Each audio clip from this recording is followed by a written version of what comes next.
بەڵێ بەڕێزان بەردەوامین گفتوگۆکەین لەبارەی ڕەوشی کورد لە ناوچەکە هەم لە سووریا لە ڕۆژاوای کوردستان و لە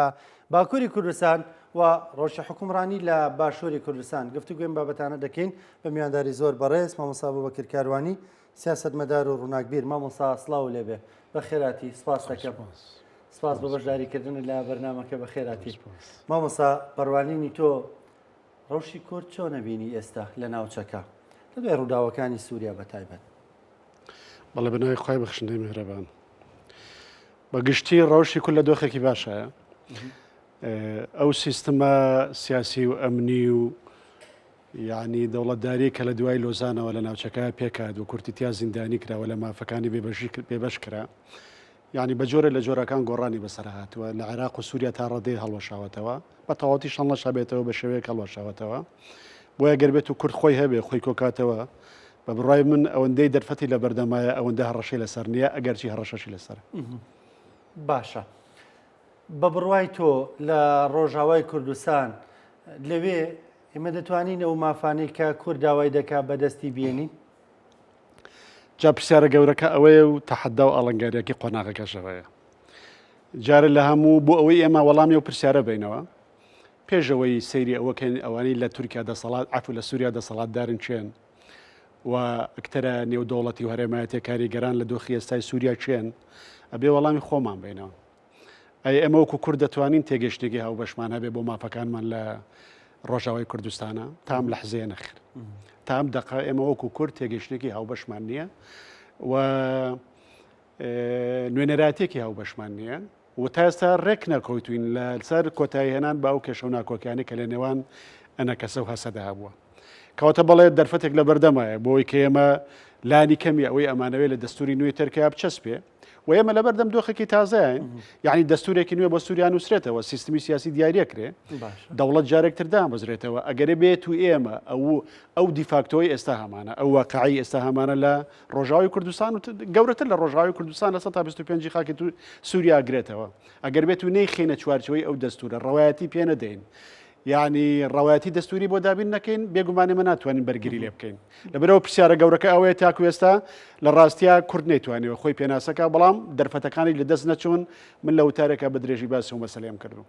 باشە مامۆستا زۆر جار لێرە لێ دەوترێ ناکرێمە ڕۆژاوی کوردستان بە پارچەکانی دیکەی کوردستان بەراورد بکەین لەبەرەوەی سنوورەکەی وان جیاوازە جوگرافیەکەی وان جیاوازە وەکو ئێمە نییە 4 شار 3 شار بە تەنیژێکەوە بن لە یەک جوگرافیادا، ینی لەوێ کورد پەرشو بڵاوە. ئەوش پەیوەندی بۆ سیاسەتەوەی کە چەندین ساڵە بنەماڵی ئەسەد لێ پەیڕەوی دەکەن بۆ بەڵێن پەرشو بڵاوکردنی کورد بۆ پەرکردنی کورد، ینی ئەوەی لەوێ کورد دەتوانێت بەدەستی بێنێ دەتوانێت ئەوی باشوور بەدەست بێنێ لانیکەم بۆ نمونە ئێمە فیدرالیمانەیە لێرە لەوێش دەڵێن دەبێت داوای فیدرالی بکە ئەمە داوایکی منتیقە بۆ ئەوان. بە بڕای من داوایکی لۆژیکیە بەڵام بێت تێگەیشتنمان بگۆڕین مەرج نییە. وەکو خۆ دوتن منیش لە هەندێک وتار و چاوپێکەوتنە و تومە جیاوازێکی دیارەیە لە نێوان ڕۆژاوای کوردستانە لە نێوان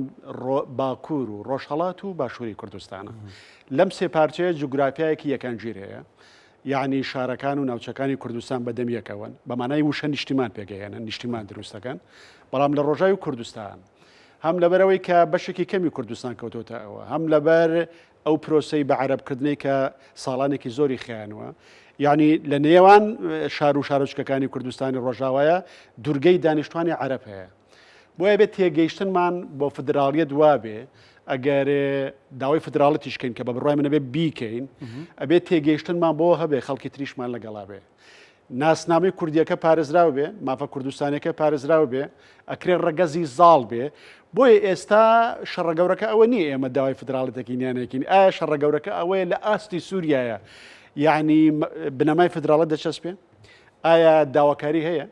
ئایا وەکو عێراق لە یەکەم جار کە کورد چەسپانی لە ڕاستێت تەنانەت ئەمریکەکانیش زۆر خوێنگەرم نەبوون بۆی و عێراقیەکانت ڕەتیان نەکردەوە دیفاکتۆیەکە بوو لە هەرێمی کوردستانە ئەو دیفاکتۆیە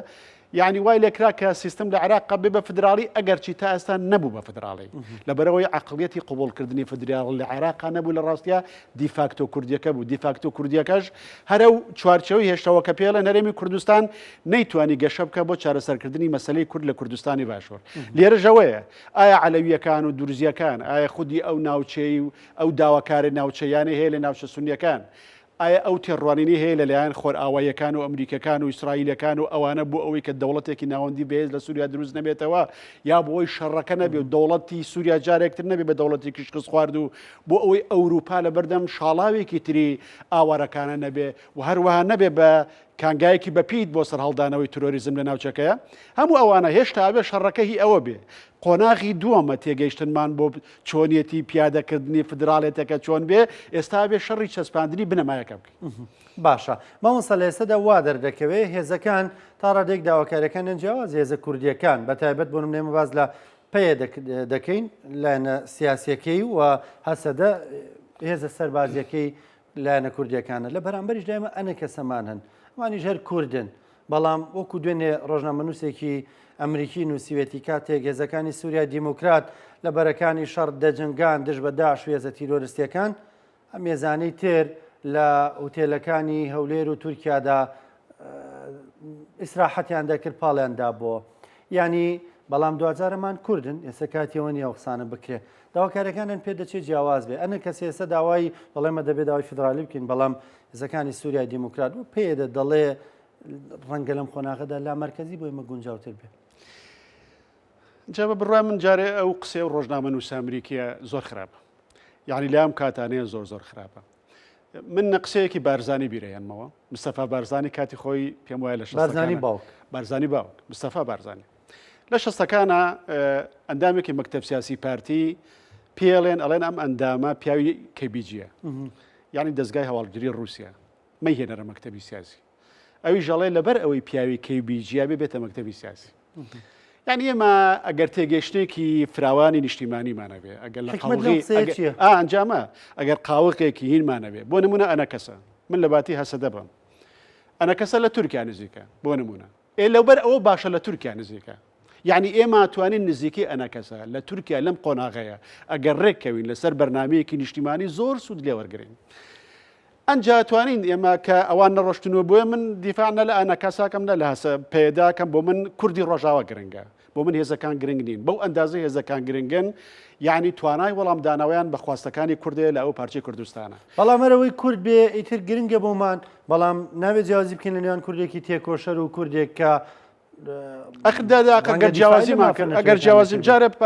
جارێ ئێمە لە ڕووی واقعیەوە بڵین ئەمان هێزێکی هەنە بوو بە ناوی هێزی ڕۆژ یعنی ئەیانتوانی بیژەرنەوە ئەمانیش بەشداری شەڕەکان بکەن لەوێ ڕێگریەکە بوو مناڵم ڕێگریەکە چەند ڕاست بوو چەند ڕاست نەبوو دوو لەشکری دروستە بێ بەڵام ئەمانیش ئامادەیان هەبوو هێزێکیان نەبوو ئەم کاتە ئەگەر بێت و کاتیم قسانە نییە چکم ئێمە کاتێکی زەمنێکی دیاریکراومان بەدەستەوەیە لە ماوەیەکی دیاریکراوە ئەگەر لەو ماوە دیاریکراوە ئێمە نەمانتوانی مۆرکی خۆمان بە سیستمی سیاسی نوێی سووریا و دابرین و مافەکانمان لەویا جێ بکەینەوە بۆ ئەنە کەسەش و پەیدەش و کوردیش و هەمووی تێپەڕێڕە بۆیە ئێستا کاتی کۆکردنەوەی سەررجەم و زەوتوانەکانە نەکەر ئەنە کەسە و هەزەدا سەررجەم کەسایەتەکان سەررجەم ڕێکخراوەکانی کۆمەلگای سڤین پیاوانی ئیسلامی حەجی تەیە ئەبێت و زەوتوانە نیشتیمانێکە کۆکەیتەوە دیدێکی هاوبەش تێڕوانینێکی هاوبەش داواکارێکی هاوبەش من پێم وانێت جیاوازی قوڵشیانە بێ لە مەسەلەی داواکاریەکانی کووردا ئەگەر بێت و ڕەگە کوردیە یەکتر ڕەتکردنەوە قوڵەت دژەکە بە یەکتر نەبێ بۆ نمونە کورد مافەکانی پارێزراوە بێ هەردووکانە بێ ئەمەیان ڕەت نەکەنەوە سیستم لە سووریای دیموکراتی بێ تەبیعی هەردووکیان ئەلمانی بێ کامە غەڵەیەکی زەق بوو کردیان لەبەرەوەی ئێستا ئەوانەی لە دیمشق ئیسلامی حکومیەکە و هینی زاڵ لە سووریای ئیسلامیە و علمانیت چارەسەری کێشەی نەتەوایەتی کوردی ناکە منەوە بە وتارێک لە ڕۆژانی داهاتوای نووسم سیستم دیموکراتی بێ سیستم لامەرکەزی بێ لا ناوەندی بێ لا ناوەندی فۆرمێک لە فۆرمەکانی لا ناوەندی فدراڵێتە خۆ لا ناوەندی چییە ئێمە لا ناوەندی ئیداریمان هەیە سیاسیمانەیەکی چیە یعنی کۆمەڵی پلەبەندیمان هەیە بۆ لامەرکەزیەت یەکە لەوانە فدراڵەتە گرنگ ئەوەیە ئێمە ئەوەی کە گشتی هێڵە گشتێکە ئەما بێ مام ناوەند بێ ئەبێ مافەکانی کورد پارێزراوە بێ ئەبێ دەسەڵات دیموکراتی بێ ئەبێ تایبەتمەندیەکانی کورد لە سووریا نوێیان پارێزراوە بێ ئەبێ کەسایەتی هەبێ لە چوارچەوەی هەرێمێکە کیانێکە ناوچەیەکە شتێکە خەڵکی تریشمان لەگەڵ وردەکاریەکانی ئەمە دوایی لەسەری ڕێکەوین و ناش بێ ئەم وردەکاریانە پێچەوانی ئەو دەستورە بێ کە لە سووریا پەیدا ئەگرێ هەسەدە مەسەل تێگەشتی بۆ دین چۆنە و چۆن نییە ئەوە ناخوا دوایی ئەبێ ئەم دەستوری ئەم دایانێ لە ناوچەکەی خۆیان ئەبێ پێشەوانەی دەستورەکە نەبێ کە لە دمشق قاداندرێ کە بە دڵنیام ئیسلام دەوڵەتی ئیسلامی دروست نابێ واگەر دروست ببێ شکستە خوا خراپە بەڵام ئیسلام ڕۆڵیە بێ ڕۆڵی قانونیە بێ سیاسیە بێ هینە بێ وەکو چۆن لە عێراق وەکو چۆن لە عێراقا بەبێ ئەوەی کە ئێمە دەسەڵاتێک پسە پێێنین بە ناوی دینەوە بە ناوی ئیسلام و ئەم جۆرەشتانە بۆ یە بێت تۆزی تێگەیشتنمان فراوانکەین لەو جوغزانە بێنێ دەرەوە وەکووتمان گرە و لەسەر کاتیشەکەین لە کاتێکی دیاری کراوە ڕەنگە بۆ 50 ساڵی تر چارە نووسمان دیاری بکرێ ئێمە نەتوانین شتێکی وا بکرێەوە سوود لەو شەیدانە وەرنەگرین کە کردمان چۆن ئێمە سوودمان لە شێخدەکانی داعش وەرنەگرت تەنها ئەوە نە سوودمان وەرگرت وڵاتەکەمان کاول نەبێ بەس لە دوایە لەبەر ناکۆکی ناوخۆمان لەبەر دیدی جیاوازمان لە چۆنێتی وەبەرهێنان لە بەرەنجامەکانی شەڕی داعشە بەرامبەر بەغایە نەمانتوانی هیچ وەبەرهێنانی لە خوێنی ئەو هەزاران شەهید و کوڕەتێک و شەر و پێشمەرگە ئازای بکەین کە شەڕی داعشا کرد پێدوای بەدەستی بەتاڵ لە یاتینە دەر نەک بەدەستی بەتاڵ خراپتر لە دەستی بەتاڵ خراپتر لە دەستی بەتاڵ دواتە قسە لەسەر باشووری کوردستان نەکەین مامۆستا هەر لە ڕۆژاوە بمێنینەوە قسانی کە بەڕێز ئاماژەت پێکرد کە ئێستا کاتی یەک ڕێزیە یەک دەنگیە و بیرێنانەوەی ئەو جیاوازیانە نییە بەڵام هەندێک دەڵێن هەندێک لە مێزە کوردیانە ئەوە دەڵێن کە تورکیا دەیڵێ تورکیاش ئەوە ناڵێکە لە بەرژەوەندی کورد بێ ڕوانینی تۆ ئەخردا ئەگەر وابێ نامانەوە بەس ئەوان واڵن ئەوان داوای فدرال ئایا کورد تورکیا فدراڵێتەوێ بۆ ڕۆژاوی کوردستان نەوەڵات تورکیا نە فدراڵێتەوێ نە هەرێمیەوێ نە هیچێوێ تورکیا ئەو دیدەیەوێ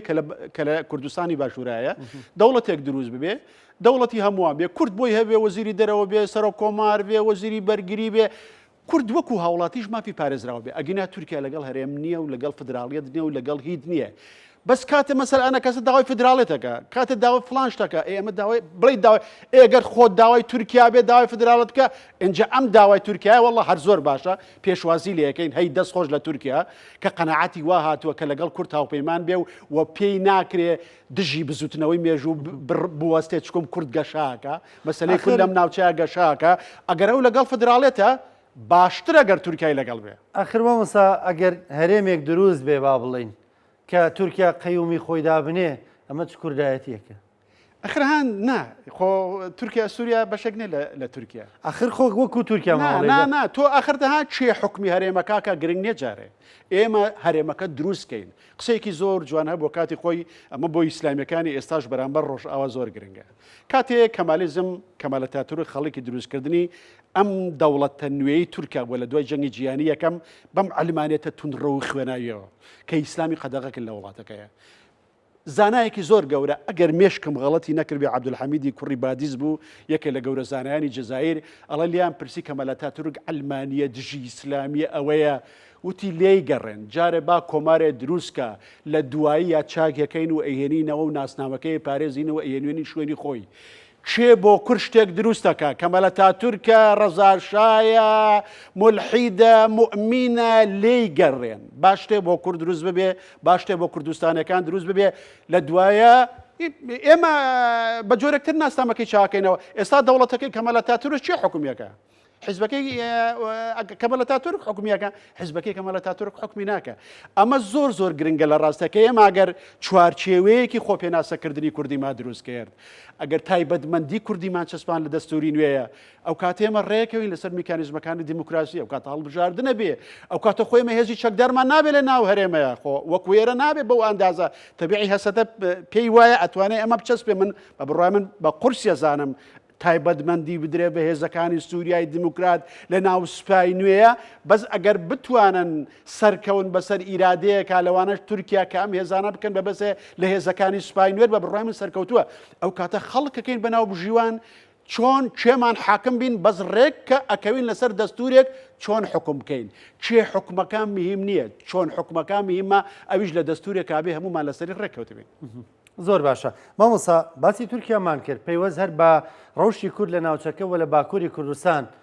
دەوڵەت باخچەلی ڕۆژانێک بوو کە بە دەوڵەتی قوڵی تورکیا دەناسێ ڕۆژانێک بوو دەی نامێ بچمە پەرلەمانی تورکیا چونکە حەز بە بێزاری یەکەم کە دەموچای کوردەکانە بینم لەوێ بەڵام ئێستا ئەو داواکەڵێ بە پرسی ئاشتی بەدی بێنین هەر تورکێ کوردی خۆش نەوێت ئەوە تورکی ئەسڵ نییە ئەمە ڕوانینە لە بیر و باوەڕە یان شتێکی تر هەیە کە ئێمە نایزانین بە بڕای تۆ چییە؟ من لە بەرنمەیەکی تری شاوتم لە تەلەڤیزیۆنی ڕوودا و کەوتم سەردەمی کووردە ئەگەر کورد لە خۆی تێک نەدا سەردەمی کووردە یعنی گۆڕانکاریەکان لە ناوچەکەیە لە ڕۆژهەڵاتی ناوەڕاستە بە ئاراستی دووبارە هەڵسانەوەی کورد لە دوای ئەو کەوتنەی لە دوای لۆزانەوە تووشی بۆ ئەڕاتە پێشەوە بۆیە جارێک تر کوورد دەبێ بە ئەکتەر کورد ڕۆڵی ئەدێتەوە مادام ڕۆڵی دێتەوە یعنی تورکەکان ئەترسن ئێستا لە دووشتە ترسن یەکەمیان ئەم مەسلەی کورد و کوردستانە ئەوەندە گەورە بێ لەژێر کۆنتترۆلی ئەوان دەرچێت تەنانەت تورکیاش کردکە یعنی بەشە کوردستانی تورکیاشی بچێتە سەر و دەوڵەتێکی گەورەی کوردستان دروست بێ و تەبیعی لەوێ ئەم قسانە لە تورکیا زۆرەکەن بەشێکی بۆ پروپاگەندەیە بۆی پاساو بدەن بەینەکان بەس بەشێکی تریشان ترسی ڕاستەقینەیە پیان وایە نەخشەیەک لەسەر مێزی سیاسەتی هەرێماتی و تەنانەت نێودەوڵەتیشەیە بۆ ئەوەی کورد هەڵسێنەوە لە ئەم ناوچەیە لەبەر هۆکاری جۆراوجۆر بابەتێکی تر پەیوەندی بە ئەو دەسەڵاتەوە هەیە کە ئێستا مەهاپە بەشێکێتی لە تورکیا لەبەرەوە پیان وایە دەسەڵاتەکان لە بەردەم ئۆپۆزیسیۆنە لە بەردەم مەترسیایە ئەوەی کە بڕیارەدا بمێنێتەوە یانە نەمێنێتەوە تا ڕادەیەکی زۆر کووردە لەبەرەوە کوردستان زۆر وەزعی باشە لە کوردستانی باکوور بەتای ئەگەر بتوانێت یاریەکە جوانەکە بکە لەبەرەوەی قورساییەکی دەنگدانی زۆری بەدەستەوەیە تۆ توانی کاریگەر بیرە پەرلەمانی تورکایە لەسەر هەکێشە سیاسیەکانی یاریکی جوان بکەیت لەم چوارچێوانەیە لە ڕاستە سەردەمی کووردە یعنی بزوتنەوەی مێژوو با بە تعبیری مارکستە کۆنەکان بڵین لە ناوچەی خۆڕەڵاتی ناوەڕاستە بە قازانجی کووردە چێتە پێشەوە تورکیا زەرەرەکە هەڵاکە دژیم بزوتنەوەی مێژووە بوەستێتەوە ئەبێ بیر کاتەوە لە هاوپەیمانەتی لەگەڵ کووردە ئەبێ بیر کاتەوە لەبەرەوەی نزیکترین گەل بتوانێت هاوپەیمانەتی لەگەڵ بکە کووردە پێم وایە لەگەڵ عەرەبەکاریش ناتوانێت بەڵام لەسەر ئەساسێکی نوێ عەقدێکی نوێ لەسەر کۆتاییهێنان بە برا گەورەی و برا بچووکی چەوساندنەوە و لەسەر ئەوەی چۆن یەکەم جار کورد بە عەقل نەچۆتە ناو دەوڵەتی عوسمانیەوە ئەم جارش بە عەقل لەگەڵ دەکوێت بە کۆنفدراڵی کاکە ئەچنیە چوارچێوەیەکی کۆنفدراڵیەوە یا هەتا فدراڵەتێکی پەرەسەندوو لەسەر ئاسی خۆڕەڵاتی ناوەڕاستە گرنگەوەی ئێمە تایبەتمەندی و ڕۆڵمان و کوونەتەوەی گور پارێزراو بێ و ئیتر سەروەری وڵاتێک هیچی تر هینەتەوەکانێتتر نەبێ سەروەری هەمومان بێ ئەگەر نەشتوانین دەوڵەتە سەربەخۆکە دروستکەین کە خۆ دەزانی خەونی منە خەونی زۆر کووردە یەکێ لەوانەوە هەر من نایانی خەونی هەموو کوردێکە کە دەبێت ئێستا ڕەنگە بۆ هەندێکمان لە خەونەوە بوو بێ بە ئامانج نزیکتر بوو بێتەوە باشە مامۆسا هەندێک دەڵێن دەوڵەتی خوڵ لە تورکیا هەستی بۆ کردووە کە تۆ باسیەکەی کە ئێستا سەردەمی زێڕینی کووردە هەر بۆیە دەیەوێ کورد ئەمانە تاکتیکن بەکاری دەهێنێ بۆی کورد بە کەمترین دەستکەوت لەم سەردەمە زێڕی نەبێتە دەرەوە مەشغوڵیان کە بە پرۆسەی ئاشتی ماوەیەک بیانێنێ بیان بە ئیمرالی بەکاربێنێ بەڕێز ئۆجەلان بەکاربێنێ ینی بۆی کورد بە کەمترین دەستکەوت لی بێتە دەرەوە ئاساییە ئەمەش تۆ بێ وەکو ئەگەر کاری سیاسی بکەیت وەک سیاسەتمەدارێکی کورد ئەبێ ئەمە لە ئەجندای هەبێ بەڵام خۆ تۆ نەعەقڵت کۆت و بەند کراوە نا کەسیش لە باتی تۆ قساکە نا کەسیش لە باتی تۆ بڕیارەدا تۆ هەموو ڕەوشەکانە خوێنیتەوە ئەبێ زانیاری لابێ لەسەر دوایمین پەرەسەندنەکان ئەبێ دۆستەکان و دوژمنەکانن ئۆپشنەکانی بەردەمت واتە دەرفەتەکان تۆ توانی تا چەند بڕۆی تا چەند نەڕۆی چی بکەیتە قوربانێکی ئەم هەنگاوە چی بەدەستبێنی و چی تر دوا بخەی بۆ هەنگاوێکی تر و بەڵام دەستی لێبەر نادەی ئیترەوە منێتەوە سەر سیاسەتمەداری کوردیش پێم وانیەوە نافەقیر بێ ئەوی بەسەرا بچێ هەرچەنە نابێ ئایدۆلۆژیانە مامەڵە لەگەڵ مەسەلەکان بکەین چکە من زۆرە ترسم لە مەسلەی ئایدۆلۆژی هەتا لە ڕۆژاوی کوردستانیشە یعنی بەتابەتی لە مەسلەی پەکەکە و هەسەدەوە ئەم جۆرەشتانە منەزانم نزیکم لە ئایدۆلۆژیای پەکەکە لە کای خوێنمەوە ئەگەر مامەڵی ئایدۆلۆژیا بکەی دەوڵەتی نانەتەوەی و نەتەوەی دیموکرات و پۆڵەن بەندینکردنی ئەمە و ئەوە و مەسەل چۆن هێزر ڕێگەخەیت و ئەمە پەیوەندی بە یانی وریانە بن تووشی هەڵەتە بن ئەبێ لە دیموکراتی و لە کوردبوون و کوردستانی بوونەوە دەست پێ بکەن لەوێەوە بگەڕێنەوە بۆ ئایدۆلۆژیا بەدەر لەوە تووشی هەڵا بن و دەرفەتەکان لە دەستەچ باشە مامۆسا قسەی پێشترت وتێت دەوڵەتی کوردستان خەونێک بۆ لای هەمومان بەڵام ئێستا ئامانجە ینی نزیکترین لێوەی ینی پێ دوایە ئەمە تەنا قسەیە حەزێکی شخصیە یان واقعەکە پێمانەڵێ زنچی خۆ ئێستا لە چوارچەوەی پێدراوەکانی ئێستا باسی بکە ڕەنگە قورس بێ بەڵام لە هەمان کاتە تۆ شەوە خەوی بەیانی هەڵساوی ڕووداوە گەورە ڕوویداوە دنیا گۆڕێ مەسەل شەوی خەوی و 7 ئۆکتۆبەر دروستەوێ و چی ڕووەدا لە ڕۆژهەڵاتی ناوەڕاستە گۆڕ شەوە خەوی بەیانی هەڵسا و ڕەشەوی بەشارە سەر ڕووخاوە شەوە خەوی و بەیانی تاڵیبان دێتەوە حکمی ئەفغانستان ینی ئێستا گۆڕانکاریەکان زۆر دراماتێکین زۆر خێران و زۆر سەیر و سەمەرەن و ئێستا گۆڕانەکان لە ڕۆژهەڵاتی ناوەڕاستە لە نیوەی ڕێگای خۆیانان هێشتا گۆڕان ماوە عێراقا گۆڕێ دراوسی عێراق لەسەر لیستی گۆڕانە و لە لەرینەوەی گۆڕانەکان زەحمەتە ڕزگاری بێ یعنی هەموو ئەمانە دەرفەتی نوێ هێنەکایەوە ئەگەر دەوڵەتیش نەبێ بە بڕای من لە چەند ساڵی داهاتوە مەسلەی کورد و کوردستان لە هەر چوار پارچەی کوردستان مەترەح هەبێ لە ڕۆژهەڵاتی ناوەڕاست لە ڕۆژهەڵاتی ئەبێ حساب بۆشکەین ڕووداوی دراماتیکی گەورەی هەژێنەری وا دروست بێت ببێ دەوڵەتێکی کوردستان لە بەشە لە کوردستان شابکە بە دیفاکتۆ لە ناوچەکە باز لە ناوچەی دژەفڕینێکرێت لە ڕۆژاوای کوردستان ئەمە داوایکی منطقیە ئەین ڕۆژاوی کوردستان لە دۆخێکدایە کە پێویست بۆ بکە وڵاتانی نێودوڵەتی زلێزەکان بیر لە ناوچەی دژەفڕین بکەنەوە چونکە ئێمە دەزانین لە دۆخێکدا بۆ باشووری کوردستان ئەمەکرا کە سەدان هەزار ئاوارە لە سنوورەکانی تورکیا و ئێران بوون بۆیە بیریان لەوە کردەوە ناوچەی دژەفڕین دروست بکەن ئللا مەگەر شتێکی لەو جۆرە ڕووبە کۆمەڵکوژی ڕووبە یا ئیرادەیەکی نێودوڵەتی هەبێ کە ئیشێکی گەورەتری بە ئەو ناوچەیە هەبێ کە ئێستا لە ژێر دەسەڵاتی هەسەدایە یعنی وەک ئەجندایەکی سیاسی پاساوی بۆ بێننەوە لەو دوو حاڵەتەیە ئەگەری لەو جۆرە هەیە بەدەرلەوە ئەگەری لەو جۆرەکەم باشە مامۆستا باسی لەوە کردوترم گۆڕانکاریە گەورەی عێراقیشە گۆڕێ یعنی پێ دواییم گۆڕانکاری عێراقی شەگرێتەوە و ئەگەر بیگرێتەوە چۆن ئەیگرێتەوە ئایا بەو شێوازەی سووریا یان بە شێوازێکی تر مەرجنی بەو شێوازەی سووریا بەڵام بە بڕای من عێراقیش بڵێ لەسەر لیستی گۆڕانەوە بێ بگۆڕێ وای خۆ منم ماوەیە لە نەجەف بووین لە چوارچەوەی دیالۆگێکی یعنی هەولێر نەجەف چیانوت ئەوت بڵێ داوایان کردووە کە مواقعە بێ بگۆڕێت یعنی ئێستا کۆمەڵی داواکاریان داوە بە عێراق نابێ دەربارەی حەشت و میلیشاکان و سیستمی سیاسی ئێستا و کاراکتەرەکان و ئابووری و بانقی مرکزی و دۆلار و ژیێن و پەیوەندی بەم دەوڵەتەکان و سەروەری عێراق و ژین زۆر شێت ئەیکەن باشە نایکەن پێتانەکەین ئەتر پێتانەکەین زبرە خوێناویە و عێراق ئیفلیجەبێ ئەکەوێتە سەر پلێت ئێستامانە ئێستا سینە لە عێراقە سەرۆگۆزیران و خەڵکێک زۆر هەوڵەدەن یعنی کە خۆیان بیکەن یعنی بۆی عێراق وێران نەبێ عێراق تێک نشکێ بۆی عێراق لەسەر نەوتمەنە لەسەر هەندێک بەندەروشتیوای بەندە ئەوانە تێک بشکێنێ یعنی هی نەبێ بۆی بڕاستی ینی دۆخەکە وایە ئەم دۆخی ئێستای عێراق ئاسان نییە بمێنێتەوە ئەم هاوکێشانەی لە ئێستای عێراقە هەن ئاسان نییە بمێنێتەوە ئەم هەژمونەی بەسەر عێراقەوە هەیە لە هەندی نامێنێتەوە و ئەوەی کە دەوڵەت هەبێ و نەشبێ و هاوتەریوی دەوڵەت هەبێ و دەسەڵاتی سیاسی پەرتکراو بێ و سوپای پازاران لە عێراقە هەبێ بە بڕای من ئەم دۆخە ئاسان نیە باشە بۆ ئەمریکا ئێران لە سووریا دەربکە بەڵام تورکیا حکمی بکە ئێران لە عێراق دەربکە بەڵام تورکیا بێتە بەدیلەوە ئەمە جێگەی قوبوڵە یان ڕێگە بە هیچ هێزێکی تر نادا لە سنوورێکا جێگای قوبوڵە بەڵام نا هەموو شتێکی تورکیا بێ لەبەرەوەی تورکەکان ڕۆڵێکی گەورەیان بینیوە بیرمان نەچێت تورکەکان ئێرانیەکان نین تورکەکان ئەندامی ناتوان تورکەکان هاوپەیمانی ئیسرائیلن یعنی خەڵک ینی هاوپەیمانی ئیسرائیلن پەیمانی ئیسرائیلن بەڵێ لە چ ڕوێکەوە کاری هاوبەشی سەربازیان هەیە یعنی میزانی بازرگانی نێوان ساڵانیان زیاتر لە 5 میلیارد دلار هەموو پیشەسازی هاوبەشانەیە شتی هاوبەشان هەیە و ساڵ هاوبەشێکی ئیسرائیلن لە ڕۆژهەڵاتی ناوەڕاستە لە دوای ئەمریکا دووەم دەوڵەت لە جیهانە دانی ناوە بە ئیسرائیل لە تورکەکان بوون ئێستاش پەیوەندێکی قوڵیان هەیە لەگەڵ ئیسرائیلەکانە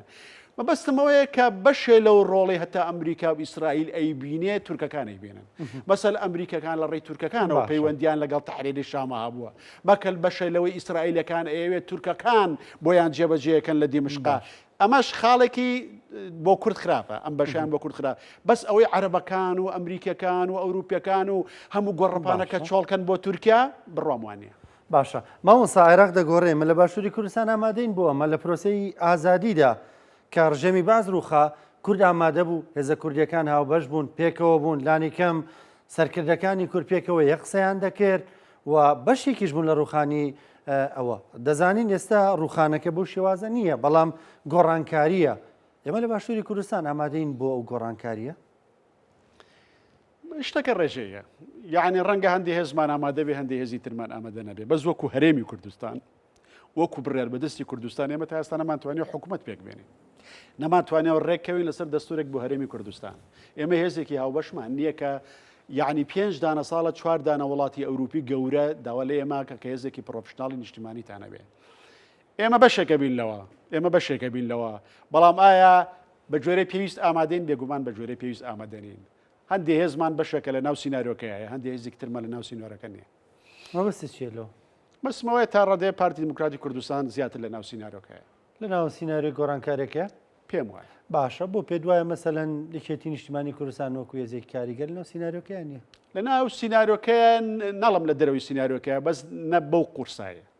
نە بەو هینە نە بەو هینە ئینا پێم وانێ لە دەرەوە بێ یا ئەگای لە ڕووداوەکان نەبێ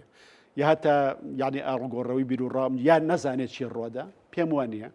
بەڵام ڕۆڵەکان جیای و پاشخانەکان و مێژوو پەیوەندەکان و جۆری پەیوەندەکان و ئەمانش بەشی خۆی کاریگەرە بێت لەو نێوەندەیە وا بێ کورد پێکەوە بڕۆیانی ئینا زەرە دەکات بیری لەوەی بێ ئەم ینی لە کاتی گۆڕانکاری قوڵ و دراماتێکیشە گۆڕیان لە لاوازکردنی یەک بێ و لە تۆڵەکردنەوە لە یەک بێ کارەسات یعنی کارەساتە لە هێز ناکەێستەوە بێگوم بەداخەوە لە ئەستێکاوە بەداخەوە لە ڕۆژاوەش وایە و لە باشووریش وایە باشە ماوەسا ئێمە بۆ ئەم قۆناغە چاوەڕوان کراوە زێڕینە یان پەرلەمەترسیە پەرلەمانی کوردستانمان هەیە و هەڵبژاردنمان کردو بەڵام ئەو پەرلەمانەکەمان دەست بەکار نەبووە حکوومەتەکەمان حکوومەتی کاربەڕێکەرە بەڕاستی ماوە یاسایەکەی تەواو بووە ڕەنگە درێژیکەنەوە تا بێ بە حکوومەتی عێراق بڕێکە ینی عێراق باشە بۆ دەست بەکار نابنەوە بۆ پێک نایەنەوە یعنی چاوەڕێی چیانە چاوەڕێیانە عێراق بگۆڕێ ئەمان دەستکەوتی زیاتر لێکتری داوا بکەن ڕەنگە ئەسیری ڕابردوو خۆیان بن ئەسیری دروشمەکانیان بن هی کاتی هەڵبژاردن ئەسیری ئەوە بێ کە ئامانجی لە پێشینەوە ئەولەویات ململانی ناوخۆیەکەیە نەک مەسەلە نیشتیمانیە گەورەکە یعنی دنیا خوێندنەوەی لە چوارچەوەی ئەوەی تۆ لە کوردستانە هەتا ڕێک نەکەوتن بێ لەسەر دابشکردنی کێکەکە منە مجارێ قسەیەکەیە ئەڵەم بەشی لەو ناکوکەی لە کوردستانە هەیە هەستکردنە بە نەعەدالەتی لە دابشکردنی گەندەڵی پارێ حرامە یعنی ئەحساس بە نەعەدالەتی هەیە لە دابشکردنی گەندەڵەکەیە تۆ زۆرت بەرەکەوێ من کە من بەرەکەوێ و بەڕاستی کە دەستی وەردانی دەرەکیش ئەمە بۆ ێزەکانی تریژ یار بۆی کێتی پارتی زیاتر بۆ یەکێتی پارتی زیاتر بۆ کەمێکیش بوانی تر بەرەکەوێ یعنی ئەمان بەدەری کابراڵ زۆر قەپان نایخوێنێتەوە ئەوانش پڕیشکان حتمما بەرکەوتەوە بەریشیانەکەوێ بەریانەکەوێ یعنی بەڵام شتە ڕئیسەکە لێنەوە ئەم دوانەیە ئەمە بە شۆمانەگەێنێ نانی هەر ئاوها ئەڕوا ئێمە پەرلەمانماندانە نیشێ و حکوومەتمان کار بەڕێکەر بێ و چاوەڕێی ئێوەی عیبنی هیچ ڕووی نەداوت کارە ڕوا و هینە ڕوا و وەکوەوەی کە ئەخرەوە کار ڕۆشتنە ئەوە تا تۆ مەسەلەن حکومەتداری حکوومەتەکە تۆ لە ماڵەوە بێ بایکۆتی کردبێ موچەی وەرنەگرد بێ نه یعنی دۆخەکە ڕۆشتنە دۆخەکە ئاسایی ئەگەر بە براتەڵی ئێستا کاتی دروستکردنی حکوومەتی یەکێتی نیشتیمانیە یەکبوونی نیشتیمانیە لە کوردستانە نابێت نە ئۆپۆزیسیۆنە بێ نە دەسەڵاتە بێ نە کەس دەبێ ئەبێ لەسەر بەرنمەیەکی ڕزگاری نیشتیمانی یا بڵین بەرنمەیەکی یەکگرتووی نیشتیمانی بۆ تێپەڕاندنی ئەم دۆخەی کوردستان و خۆڕەڵاتی ناوەڕاست و عێراق و ئەو گۆڕانکاریانی چاوەڕێەکەین پێکەوە هەموو هێزەکان بچنە حکوومەتێکەوە ئەگەر بە بەرنمەیەکی 2 ساڵیش بووە پێکەوە ڕوبەڕووی ئاڵنگەرەکان ببینەوە پێکەوە هەوڵی بەدەسێنانی دەرفەتەکان بین دوای ئەوە دەستورێ بە کوردستان چێ بکەین هێ زۆنی زەرد و سە و زۆمە ئەمانە نەهێڵین هێزی هەفتاوەشتانە هێڵین بەداخەوە ئێستا یەکێتی و پارتی بەنیازن بە ناوێکی نوێەوە دەپڕژنەوە خۆفێڵ ئەمریکەکان و ناکرێت کاکە یعنی هێزیە بێت سەر بەم وڵاتە بێت سەر بە حکوومەتی نەبێ نابێ هێز بەدەستی حیزبەوە بێ یعنی ئەترێمە ئەبێ بە بڕای من ئەگەر بێ ئەبێ هەمومان بچینە قۆناغێکی ڕاگوزاریەوە پێشەوەی عێراق قۆناغێکی ڕاگوزاری نوێەوە ئەبێ ئێمە کوردستان بخینە قۆناغێکی ڕاگوزاریەوە سەرجەم توانان نیشتیمانیەکان کۆکەینەوە استراتیژێکمان بۆ مامەڵەکردن بۆ بیناکردنەوەی ناوخۆی و مامەڵەکردن لەگەڵ دۆخی عێراق و خۆڕەڵاتی ناوەڕاستە هەبێ و یەک گوتارمان بۆ ڕۆی دەرەوە هەبێ و بۆ وڵاتە هەرێمیایەتەکان باشە مامۆسا ینی دڵی ئۆپۆسیۆنمان پێویست نییە لەم خۆناغەدا بە بڕای من پێویستمان نییە پێویستمان نییە ئەم حکوومەتێکی چاودێری بکە ئەوە چاودێری ئەکرێ لێرە و لەوێ لە میدیاکان ینی عێراق چاودێریەکە بۆ حاڵە جوانەی خۆی شێوە ینی ئەوها ئەکا لەگەڵ میلەتەکەی خۆی ینی ئەو ڕوشی خەڵک من ناچمە سەر و بابەتە من باسی دۆخێکی ئاوارتاکەم باتی دۆخێکی ئیسtisnایەکەم باسی دۆخێکەکەم عێراق لە بەردەمی ئاڵۆگۆڕایە ئەچێتە دۆخێکی ڕاگوزاریەوە باسیەواکەم کە ڕۆژهەڵاتی ناوەڕاست شکڵێکی دوێ وەرەگرێت ڕۆژهەڵاتی ناوەڕاستی نوێ لە شکل پێدانایە هەموو ئەمانە کاریگەرە بێ بەسەر دیاریکردنی چارەنووس و دوا ڕۆژی ئێمەیە باسیەواکەم کە ئێمە لە تا ئێستا حکوومەتی هەرێممان هەیە بەس هەرێمێکی یەکگرتومان نییە پێشمەرگەمان هەیە بەس پێشمەرگەیەکی نیشتیمانی و یەکگرتومان نییە بە استراتیژێتێک و عەقیدەیەکی نیشتیمانی نیشتیمانیەوە باسیەوەکەم کە ئێمە لەم وڵاتە دابش بوو کەرت و پەرتەیە لەم وڵاتی بوونی حیزبی جیاوازە لەم زۆنی زەرمژە ئۆپۆزیسیۆن ناتوانێت هیچ کە ئەکسپایرە بێ ئەکرێ و پزیسیۆنێکی نیشتیمانی هەبێ ئەم شتانە بک بە ئەجێندای سەرەکی خۆی ئەم بیکا بە ئەجێندای سەرەکی خۆی دەستور بک بە ئەنجێزی سەرەکی خۆی کۆتایی هێنان بەهێزی هەفتاهشتا بک بە ئەجێندای سەرەکی خۆی نەمانی زۆنی زەود و سەردوو ئەم جۆرە شتانە بک بە ئەجێندای سەرەکی خۆی ئێمە هەمومان پێویستیمان بەوەی ئەمە کۆتایی پێبێنین بەرەو ڕووی ئەوەش ببینەوە کە چاوەڕێیەکەین بە بڕای من بەدەر لەمە ئینا بەدەر لە ئۆپۆزیسیۆن ناتوانێت ڕۆڵێکی یەکلاکەرەوە کاریگەر بینێ لە کەمکردنەوەی هیچ شتێکە ڕەنگە ساڵانی ڕابردوش تا ڕادێهێن بێیان دۆخی کوردستان تایبەتە دەسەڵاتی تیانە بە ماناوشەکەی تا ئۆپۆزیسیۆنی تیابێ بە ماناوشەکەی باشە ینی لارویکیمان نەقسا مامۆسا ڕخنێگێ لێرە و لەوێ تۆش بیستوت هەڵبەتە جەناب ڕەنگە بەر جەنابەت نەکەوێت بەس حەزەکەم وەکو کەسایەتیەک وەکو سیاست مەدارە وەکو ڕووناک بیرە قسەی لەبارەوە بکەی بزانم ڕایی تۆ چییە ڕخنێک لە ئیسلامیەکان دەگیرێت دەوترێ هاوسۆزی پرسە نیشتیمانی و نەتەوەیەکان نین ئەوەندەی هاوسۆزی پرسە ئیمانیە دینداریەکەن لە هەر جەیەکی ئەم جیهانە هەبێت یعنی بۆ نمونە ڕۆنتر ئەوە سوسۆزی بۆ مناڵێکی غەزە هەیەانە بۆ مناڵێکی ڕۆژاوانیانە بۆ باکوور نیانە بۆ باشوور نیانە ئەگەر خێزانەکەی ئیماندار نەبێت من لە وتارێکە وەڵامی ئەم داوەتەوە زۆر قسەشم لەسەر کردەوە بە بڕای من ئیسلامیەکان کێشەنین لە بەردەم پرۆژەی نەتەوەیەتی کوردیە بایەخیش بە مەسەلەی نەتەوەیەتی کوردیەدەن واگەرە سەرکردەیەکی نیشتیمانی یا پرۆژەیەکی نیشتیمانی هەبێ ئەتوانێت بە زیاد لە شێوەیەکی ئیسلامیەکان بەکاربێنێ من ئێستا سەرکردەی نیشتیمانی بم لە کوردستانە ئەزانم چۆن ئیسلامیەکان بخەمە خزمەت پرۆژەی نەتەوەیەتی کوردیەوە بەڵام ئەمان من لە وتارەکەی خۆمان نووسی بووم لە قوڵایە نوێ نەبوونەوە لە قوڵایە نوێ نەبوونەوە هێشتا هەندێ شتیان ماوە لە قوڵایە نوێ بێتەوە و تەنها ئەزانێکی بەشداری مەسەلە نەتەوەیەکەکەن بەشێکن لە واقعەتەوەیەکە تموحی پێشەنگیان نییە تموحین ئەو تێبینێش ئەتوانین بڵێن ڕاستە کە کارلێکیان لەگەڵ هەندێک مەسەلەکان کە مۆرگی دینی تیازاڵە زۆرترە لە کارلێکیان لەگەڵ مەسەلە نیشتیمانیەکانە کارلێکەکەن لەگەڵ مەسەلە نیشتیمانیەکان بەس ئەوە زاڵترە وا دەرەکەوێ ڕاگەیانەکەشیان هەژارە زمانی سیاسیان هەژارە ناتوانن تعبیر بنەوە لە خۆیان هەموو ئەوانە کاریگەرە لەسەر ئەوەی بۆیە بە بڕای من لەم ڕوانگەوە ئەبێ ڕەچاوی وێنای خۆیان بکەن لای کۆمەڵگا ڕاستە بەشێکی جەنگی دەرونێ دژیانەکرێت بەس بەشێکیشی لە ڕاستیە ئەوە خۆیانن ناتوانن مارکینگ بکەن ئەگەر حقیقەتیان وایە و ناتوانن پەیوەندی بە هەژاری زمانی سیاسیانەوەیە ئەگەر خۆوانی یعنی ئەبێش ئەبێ بە بڕای من بیکەن بە پرسێکی جدی لە سەرکردایەتیەکانانە لە سەرکردایەتیانە بۆی قۆناغێکی نوێ گوتارێکی نوێ زمانێکی سیاسی نوێ ڕۆڵێکی نوێ دەورێکی نوێ لە ئایندەیە ببینن ئەگەر لایەن مەبەستە لەو ڕۆ وێنیان چۆن بێ و چۆن نەبێ ئەگەر لایەن مەبەست نەبێ ئەو من ئێستا بەشێگنین لە هیچ سەرکردایەتێکی ئیسلامی و ئەوە بەجێمێنە بخۆن باشە مامۆستا سەلاحەدین بارین وەکو سەرۆکی یەکگرتووی ئیسلامی کوردستان لە کۆنگرەی حیزبەکەی وەڵامیان پرسیاری وادایەوە بە دەستەواژەیەکی تون هەندێک دایان و لەگەڵ مامۆسایان نەدەگونجا دەڵێوانێ و ڕەخنانەما خەڵکێکە و ڕەخنانەما لێ دەگرێت کە خۆی پاشەڵی پیسە و دوور لە ڕووبینەران ینی دوورتریش دەڕوا ئەو دەستەواژەی تر بەکارێنە کە من حەز ناکەم بەکاری بێنمەوە وەڵامێکی منطقیە بۆ کەسانی ڕەخنەی لە هێزە ئیسلامیەکان دەگرن ینی ئەم جۆرە لە وەڵامدانەوە ئەوها بیان کەیتە چوارچێوەیەکی ئەوەی کامانە گەندەڵن و پاشەڵ پیسن و و دەستەواژەی کە بڕای منەوە چارەسەری کێشەکە ناکە کێشەیەکی ڕاستەقینەی حەقیقیمان هەیە کە ئیسلامی لە ژێر پرسیارایە بەشێکی ناحەقیە بەرامبەریان نەکرێت جەنگی دەرونیە بەشێکیشی ئەوەیە ناتوانن خۆیان بە جۆرە وێنام بکەن لە کوردستانە و بەرگری لە خۆیان بکەن وەک هێزێکی نیشتیمانی بەشێکیشی پەیوەندی ئەوە هەیە گرنگی ئەدەن بە مەسەلەی کوردستان گرنگی ئەدەن بە مەسەلەی کورد بەڵام قوڵ نابنەوە و تەموحی پێشەنگیان نییە نابێشتەکە بۆ جۆرە لێ بکەن ئەبێ بە جددی مەسەلەکە وەرگرن مەسەلەی کوڕێکی زانکۆ و کوڕێکی مامۆستایەکین و کادرێکی فڵان حیزب بوو بەوە تەفسیر ناکرێت ئەکرێ خەڵکی لەو جۆرە شەبێ بەڵامەوە شەپۆلێکی گەورەیە و هەستی نەتەواتی تا ئێستا بە پێچەوانێ ئەوەی خەڵکیاڵێ بێمونافیسترین هەستە لە ناو کوردستانە بێمونافیسترین هەستە لە ناو کوردستانە هەتا کە خەڵک جنێ و بەیەکێتی و پارتیە داڵێ بام هەرێمە بڕوخێ لە ناو هەست بە شەرمەزاریەکە بەرامبەر بخۆی ئەزانێت شەرمەزاریە بەرامبەر بخۆی کا قساکە بە جاری وایە ناومێ دەبێت بێتاقەتە وەکو جنێوی سیاسی بەکاری هێنێ بۆیە زۆربەی خەڵکی ئێستا دوو کەسایەتی هەیە کەسایەتێک کە جنێوی سیاسێدە کەسایەتێک کە لە ناوی خۆیەوە هەست بە شەرمەزاریەکە ڕەوشێکی هەست بە سووتانی شەکە بۆ هەست بە سووتان و پەرۆشێکی گەورەشەکە بۆ ئێمە وامان لێهات بۆ ئەوە لەبەرەوە خەڵک ڕخنەی هەیە لەوەی پرۆژەیەکی نیشتیمانی جددی نیە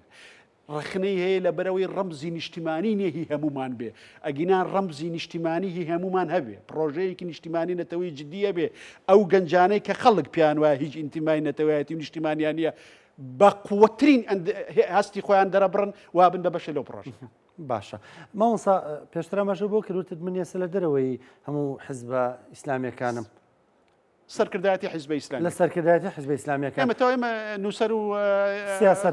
ئێمە خۆ بە خۆمان بیرمەند و سیاست بە نووسەر و سیاسەتمە تۆ کردیتین بە ڕووکردن ڕووناکبیر و سیاستمەدار ئێمە ناونیشانی حیزبیمان نییە ناونیشانی حیزبی ئایتر لەسەرەوە مەڕۆ لەو زیاتر لەسەری مەڕۆ ئەندامی حیزبێکی سیاسینی بڕۆ لەسەر پرسیارەکان باشە مامۆستا ئێستا خەڵگەر تۆ ببینێ یەکسەر دەڵێ ئەوە ڕانکۆ بوو پرسیاری کۆنگرەی لە مامۆستا قەرار بوو پرسیاریم شتانە نەکرد قەرارەکەمان وا بوو بەڵام مامۆستا ینی ئەمە بۆ من جێی سەرنج بۆ بەڕاستی وتر ئەندامی هیچ حیزبێک نیت ئێستا ئەندامی یەکگرتووی ئیسلامی نیت من خاوەن فکر و سیاسەتمەدارێکم لە کوردستان ئەندامی و حیزبە نیت وەکو خۆم وەڵام دایتەوە کامەوێ باشە لە دەرەوەی خۆم خاوەری خۆمم خۆم بڕیاری خۆمەدەم چی ئەەکەم چی ناکەم بۆ کوێچم بۆ کوێ ناچم یعنی خۆم بڕوان خۆم مەرجعی خۆمم تا هەندێک لە دڵسۆزی پامیان ناڕاستی جەنابەت کرده بوو دەیانوێت ڕوانینی تۆ لەگەڵم حەزبەدان نایەتەوە تۆ خۆ لەگەڵ ناچینە سەر و بابەتانە قەرار بۆ قسەی لەسەر نەکەی مامۆستا ضرورە ینی هێزێکی سیاسی گەورە لە هەرێمی کوردستان هێزێکی پاشخان ئیسلامی لە هەرێمی کوردستان کە تۆ لە ڕەگۆڕیشەوە لەگەڵی دای خەڵکی منە ناسێ ئێمە ناسیم بێگومان لە هەندێشتا لە پرۆگرامی یەکگرتووە جیاواز نین ینی مامۆستا بۆ نمونە باوا بڵێم جەنابەت لە شامەوە بۆ شیراز قسەی لەسەر دەکەی ڕوانینی خۆت هەیە بۆیان ئێستا لەمە بە دواش وەک بابەتی فکری قسە لەسەر یەکگرتووەکەم وەک هەر هێزێکی چۆن قسە لەسەر مەسە من وتارم نووسیوە بارگای بارزانی لە نێوان لێڵی دیدگا و ناڕۆشتنی ئەمانجا ڕخنەی توندم لە بارگای بەر ڕخنان وسم قساکەم لەسەر سەرۆکی یەکێتی و یەکێتی نیشتمانی کوردستان جاری وابووە بۆ حەدی ئەوەی خەریک بێ پەلاماری ڕاگەیانم بن مەسە لەسەر قەندی لە نووسێ مەڵەمەوەتان هەڵێ ئەوەتان هەڵەیە وەک ئەوەش لەسەر یەکگرتووی ئیسلامی کوردستان وەک بابەتێکی فکری حەزەکەم هەر حیزبێ لە کوردستانە گەشە بکە بەس من بەشێگریم لە هیچ ململانێ و داخوازی و شتێک لە ناو یەکگرتووی ئیسلامی کوردستان پێ دوایە گرفتی فکریان هەیە پێم وایە پێ دوایە لە چ ڕوویەکەوە پێ دوایە ینی بۆم کۆمەڵگەی ئێستا بۆم گۆڕانکاریانی ئێستا ئەوان ئامادەن ئەوە ئەتوانی لە خۆیان پرسی من وەک ئەدەبیات خوێندنەوە لە دەرەوە وەکو کەسایەتیە قسە بکەیت ناتوانن بەم جۆرە ئێستا لەوە گەشە بکەن ینی ناتوان بەم جۆرە ئێستا بڕۆن ناتوانن گەورەتر بن لەوە ئێستا هەن کۆنگرەکان دروشمەکەی بوو بەرەو ئایندێکی گەشتر ئیشاءڵڵا من نەخەو نەبینم بەوەی کە هەر حیزبە لە کوردستانە لەوانەش حیزبێک کە من ساڵانێکی زۆرتیایی بووم ئایندەیەکی گەشتر و پڕبەرەکەتری هەبێ بەڵامی تر جاری وایە خۆتۆ بە گالیسکە بە عەرەبەنی دەستی ناچێتە سەرمان یعنی ئیلا بێ کەشتی ئاسمانی پێ بێ یعنی من ئەگەر قسەم کرد هەرەوەی ئەڵم کاکە چوونە سەرمانگەکە پیرۆزە دروشمێکی زۆر جوانە بەڵام ئەگەرە تەوێ بچی لە ڕاستیا بێ بە کەشتی ئاسمانی بچی پێ دوایەسە گالیسکیان پێ عەرەبان و گالیسکیان من واناڵێم تەنها نمونەیەکم هێنایەوە من هیوای سەرکەوتنیان بۆ خوازم چکم ئێستا کاتی ئەوە نیە بە بڕای من منەکاتەوە بە بەشێک لە مناقەشەکانی ئەوان بۆیە من لەم ماوەیە قسم بۆ یەک ڕاگەیانن نەکردووە لە دوای ئەو ڕوونکردنەوەی یەک لێ دوای یەک ڕاگەیان قسم نەکردووە بەڕاستی من نامەیە بەبەشی لێو دڵخۆشە بەم سەرکەون گەشە بکەن گەورە بن وەکو هێزێک لەم کوردستانەیە خزمەتی وڵاتەکەیان بکەن من هیوادارم ڕۆژە بێ 20 کورسی بێن هیوادارم ڕۆژە بێ کە ڕۆڵی زۆر من دڵخۆشە من بەوەی کە حیزبێک لە کوردستانە بەس بەداخەوە من پێم وایە کە کۆی منزومەی حیزبی لە کوردستانە نەخۆشە یانی کۆی منزومە حیزبێک کۆی منزومە حیزبێک منزم نییە ئەوانە هەمووی نەخۆش یعنی کۆی منزومە حیزبەکە لە کوردستان نەخۆشە بە ئەستی جیاواز لەمەیە کەمتر دەرەکەی لەوەیە زۆرتر دەرەکەوێت لەوەیە هینتر دەرەکەوێت مامۆستا سواس دەکەم تاو باسی بابەتە ناکەین سپاس دەکەم سپاس قەرار بوو هیچ نەڵێ بەس هیچی وامەنەوە مامۆستاتەوە کوڕناکبیرێک لێرەی وەکو سیاست مەدارێک باسی یەکێتیەکەی باسی پارتیەکەی باسی هەموو هێزەکانەکەی هێزێکی ئیسلامیش کۆنگری بەستووە لە دەرەوە خۆتەوە بێ من 5 کتێبم لەسەر نووسیون بۆی کە چۆن گەشە بکەن و گەورە ببن و کەم و کوردەکانان چییە لە کاتی خۆیان من لە 2002 تا 2024 5 دانە کتێبم نووسیوە لەسەر ڕوتی ئیسلامی بێگومانە و قسەکانیش لە خەمخۆریەوەە بۆ ئەوان و بۆ هەموو هێزە سیاسەکان بە دڵنیایەوە حەزەکەم کە ڕۆڵێکی زۆر گەورە بێنن زۆرم پێ ناخۆشەکە لەژێر پرسیارابن حەزەکەم ئەجا من بەڕاستی خەونم ئەوە بوو کە هێڵی سێم دروست بێ لە کوردستانە کوردستان لەم ململانێ و خنکاوێ دروست بێ و من زۆر قەناعەتم بەوە هەیە کە ئیسلام بە ڕوحەکەی قازی محەممەد و شێخ عەبدولسەلامی بەرزانی و شێخ مەحموودەکەی خۆمان بەشدار بێتەوە لە دووبارە بیناکردنەوەی ناسیۆنالیزمی کوردی ئەتوانێت زۆر شتی جوان بڵێ ئەمە تەنها سەردێڕە ئەکرێت لە داهاتوە قسەی لێ بکەین و ئەوانە توان ڕۆڵی زۆر گەورە ببینن لە وڵاتەکەی خۆیانە من هیوادارم خوا هیدایەتیان با و ڕۆڵانە بدۆزنەوە بۆی کە میکانیزمەکانی بە جوانتریشەوە بەکاری بێت. ئامین. سپاس دەکەم مامۆستا گیان زۆر بەڕێز مامۆستا بەبەکر کاروانی سیاسەتمەدار و ڕووناکبیر هەموو قسانەشی کە کردت لێرە وەکو ڕووناکبیر و سیاسەتمەدارێک لێرە وەریدەگری وەکو خۆرتت ئەندامی حزبێکی سیاسی نیت. سپاس دەکەم سپاس بە ئامادەبوونت. زۆر سپاس مامۆستا بە خێراتی سەرچاو